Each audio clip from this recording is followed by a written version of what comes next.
Welcome to another video in this updated series on effects for the 5th edition rule set. In this one, we are going to be looking at the advantage and disadvantage effects. There's a whole suite of these, as you can see from the wiki. There's quite a number of them. They all act fairly similarly. Um, the wiki is a good place to come if you want to see what the modifiers are and what they do, what descriptors that they take, etc. So let's start. We'll get our illustrious Bob the Fighter up and running. And as usual, we've got our power group here ready. We're going to right click, we're going to add action, and we're going to add effect. And the first one we'll look at is the advantage to attack rolls. So all we need here is ADV for advantage and ATK for attack. And we'll end it with a colon as usual. And we are also going to change the targeting here to self because again the advantage here is going to be applied to Bob, so the effect needs to be placed on Bob for him to get the advantage. We go to our combat tracker. Bob's already there, and as we've said in previous videos, the character has to be on the combat tracker in order for effects to work properly. We can then just apply the effect, and we see it now on the combat tracker. And now when Bob makes any kind of attack, you can see that he's rolling with advantage. The green dice showing that that's an advantage dice, and it tells you in the descriptor that the other dice that was rolled was dropped. And it's a similar story for disadvantage. If we just take out the ADV and replace it with DIS and swap out the effects,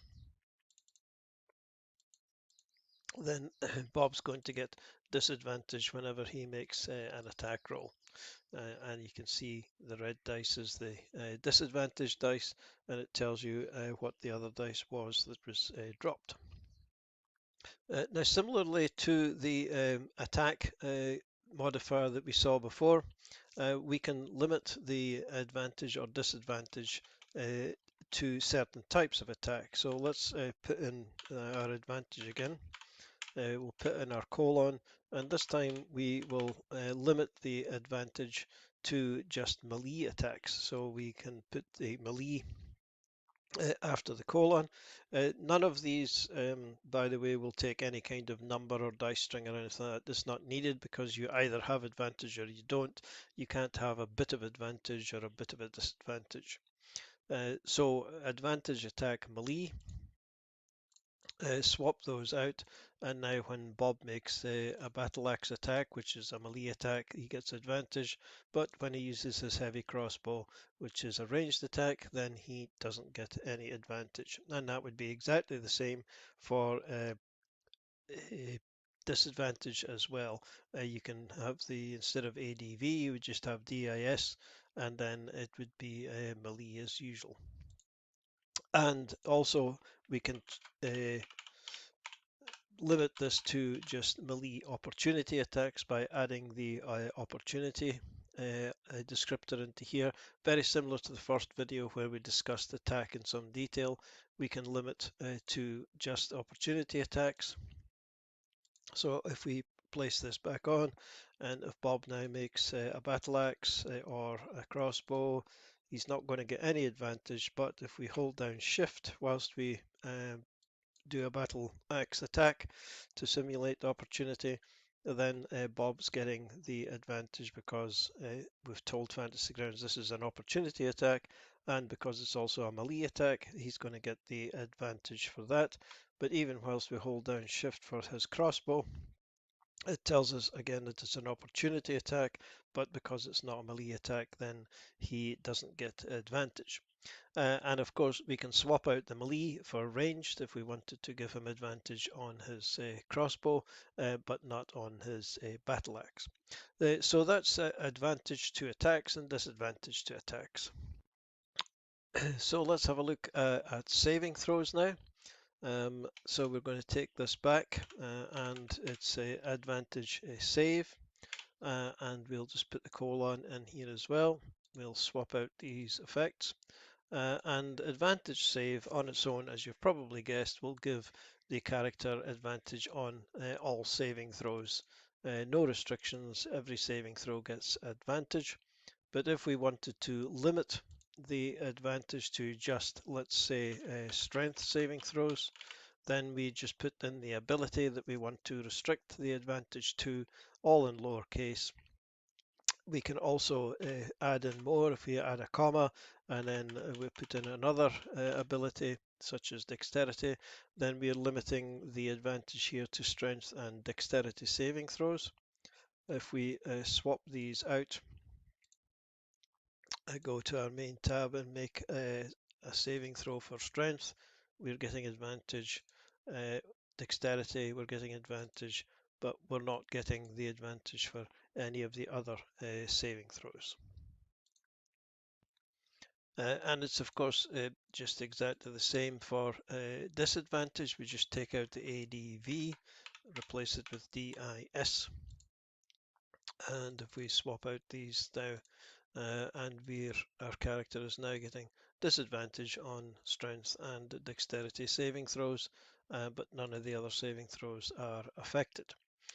So that's saving throws.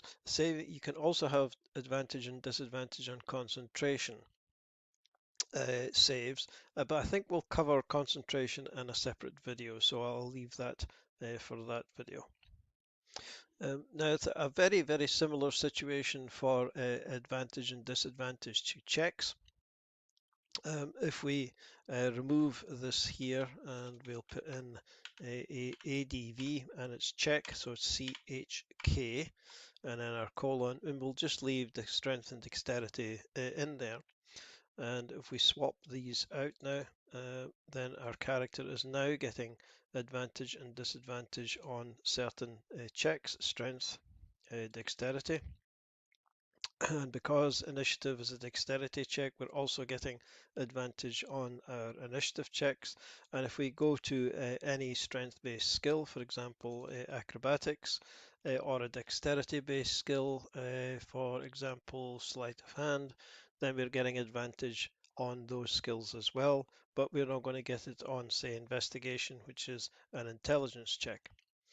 So advantage and disadvantage to a check not only affects the actual check itself, but it would also affect any check which is based on those skills that you have determined. And of course, if we had removed strength and dexterity, just have an advanced check on its own, then we have advantage on every kind of check that we make, including any skill checks, etc. We can also have advantage and disadvantage on skill checks. So if we take all this out here, can take it all out this time. ADV skill, and as you probably kind of guessed by watching previous videos, advantage skill on its own will give you advantage to any skill check, but we can limit the skills that we're getting advantage or disadvantage for by adding the skills in a list, comma separated, all in lowercase. So if we put in athletics, insight, let's say perception, we can list all the skills that we're getting advantage for, comma separated, all lowercase. If we get rid of that and add this in, go to our skills, and if we take animal handling as an example, we're not going to get any advantage on that, but we're going to get advantage on our athletics, on our insight, and on our perception skills because we've listed those. Religion, not so much. So again, if we wanted to make it disadvantage, then we just swap out the ADV for DIS, and advanced skill on its own without any parameters will give us advantage for all skill rolls. We can also limit advantage and disadvantage to initiative checks. So if we take all this out, leave in the ADV and just type in init because we're giving advantage to initiative. Targeting and everything is still the same. Take this out, put that in, and now when we roll our initiative, we are getting advantage. So advantage initiative and disadvantage initiative, very straightforward. They've got their own modifiers, and that's all you need. There's no other parameters that you can have for that. And it's a similar situation for death saving throws, for example. We can have advantage death and a disadvantage death, and we apply the effect, and if we have to make a death saving throw, we're getting advantage on the save. So advantage initiative, advantage death saving throws, very straightforward, no parameters, that's all you have. And if you want disadvantage, just swap out the ADV for DIS. So the last effect on our list, well, there's the last two effects on our list are granting disadvantage or advantage to an attack to another character. So if we take this out, and we're going to be granting advantage, so it's grant ADV and ATK. We are this time we're going to change the targeting to targets in this case, because we're going to apply this effect to some other actor so that other actors have advantage on attacking the creature that we have targeted. So if Bob was to target the giant spider here, and we'll swap out this effect, and we're going to target the giant spider, and we're going to apply this effect to the giant spider. So you can see that the effect has now appeared on the giant spider because we have used targets rather than targeting, rather than self.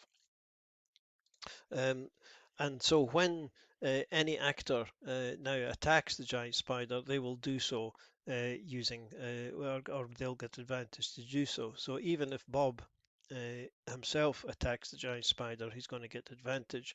And if Jane attacks the spider, then she too will get advantage, because this grant advantage attack is giving any creature that attacks the giant spider advantage on this attack. And of course, disadvantage would be exactly the same. If we, instead of taking grant, if we take out the ADV and put in this, if we remove this from the spider, and then we just apply this effect again, it's going to go back onto the spider because again we haven't changed the targeting. And now if Bob were to target the giant spider, he's getting disadvantage on the attack, and similarly if Jane attacks the giant spider, she too is getting a disadvantage. So grant advantage and grant disadvantage can also take parameters very similar to the advantage attack and the other attack things, in that we can limit this to melee attacks, for example, or ranged attacks. So if we grant disadvantage for melee, we'll remove this from the spider. We'll reapply the effect. And now when Bob attacks the spider with a melee attack, he's going to do so at disadvantage. But if he shoots his crossbow at the spider, then he doesn't get any disadvantage or advantage. And similarly, Jane here will get disadvantage on her melee attacks, but she doesn't get any malice if she attacks it with a ranged weapon. And finally, we can further refine this like we saw earlier by limiting it to opportunity attacks. Let's switch out the melee to range just so that you can see that that works as well. So we're now granting disadvantage on ranged opportunity attacks, if there is such a thing. We'll remove the effect from the spider and reapply the new effect. And now if Bob makes an attack against the spider, no disadvantage. If we attack using our normal ranged attack, no disadvantage. But if Bob now makes a ranged attack opportunity, and we're holding down shift here, then when he gets an opportunity attack against the spider, he gets disadvantage. And it would be the same thing for Jane here. If she makes a crossbow attack against the giant spider, opportunity, ranged attack, and she gets disadvantage, but otherwise she doesn't. She just makes a normal attack. So I think that's all that we need to cover for advantage and disadvantage. Thanks for watching, and we'll see you in the next video.